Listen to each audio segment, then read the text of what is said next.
It is a quiet afternoon. Nothing has happened. No one is upset with you. No mistake has been made. The house is calm. Your phone is silent. By every visible measure, everything is fine. And yet, somewhere in your chest, there is a low, steady hum of guilt. Not sharp, not loud, just present, like a smoke alarm beeping softly in another room, far enough away that you cannot find the source. Close enough that you cannot ignore it either. You search your mind for a reason. Did you say something wrong yesterday? Did you forget to reply to someone? Did you do enough today? Give enough? Help enough? Be enough? You find nothing. No evidence. No incident. Just the feeling, sitting there, asking to be justified. So you sit with the strange experience of being guilty of nothing. Most people assume guilt only shows up after doing something wrong. But psychology says otherwise. And what it reveals about you is far more specific than a simple personality flaw. Stay with me, because by the end of this, you may finally understand a feeling that has followed you for years without ever once explaining itself. Psychologist June Tangney spent decades studying the difference between guilt and shame. Guilt, she found, is usually tied to a specific action. You did something, you feel guilty. The guilt fades once it is addressed. But there is another version of guilt that attaches not to actions but to existing itself. Researchers call this free-floating guilt, and it behaves nothing like ordinary guilt.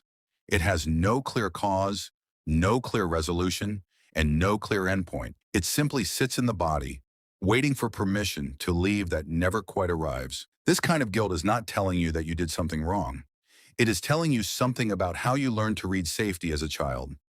Think back. Maybe you grew up in a home where calm never lasted, where peace was often the quiet before something shifted. Maybe a parent's mood could change without warning, and you learned, without ever being taught directly, to feel responsible for things you never controlled. If the house was tense, you wondered what you had done.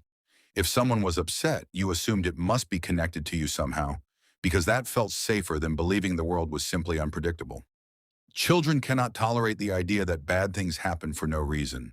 So instead, many children quietly decide it must be their fault. It is a strange kind of comfort. If it is your fault, at least it makes sense.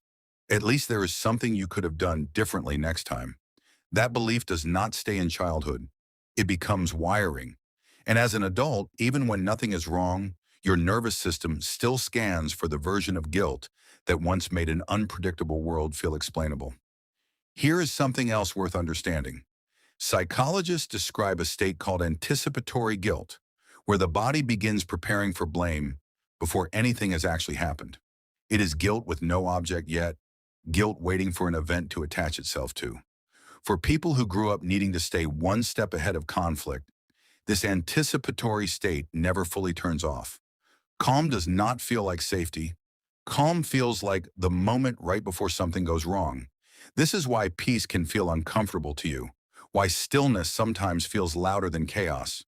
Your body learned that good moments were often temporary, so even now, some part of you stays braced just in case. But here is where it becomes important to be honest with yourself.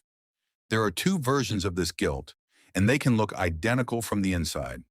The first is a nervous system still operating on old information, still preparing for a threat that is no longer present.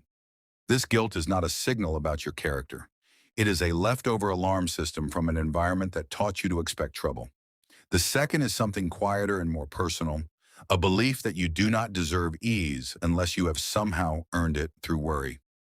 That relaxing without guilt feels like getting away with something. Ask yourself honestly, when this guilt rises with nothing to explain it, does it feel like fear of something external? Or does it feel like punishment for simply allowing yourself to be at peace? That answer tells you something true about where this feeling actually lives inside you. Here is what I want you to know. Guilt without a cause is not proof that something is wrong with you. It is proof that somewhere along the way, you learned to associate calm with danger instead of safety. Your body is not broken. It is simply still running an old program in a present that no longer requires it. You are allowed to feel okay without justifying it. You are allowed to have a quiet day and not search it for hidden faults. Peace does not require an explanation. It never did. The next time this feeling rises with nothing behind it, try saying this quietly to yourself. There is nothing to confess. There is nothing to fix. This is simply what safety is supposed to feel like. even if it still feels unfamiliar. If this is you, tell me in the comments one word for what calm usually feels like before you talk yourself out of it. And if you want more videos like this, subscribe to Psychology Unpacked. Understanding yourself starts here.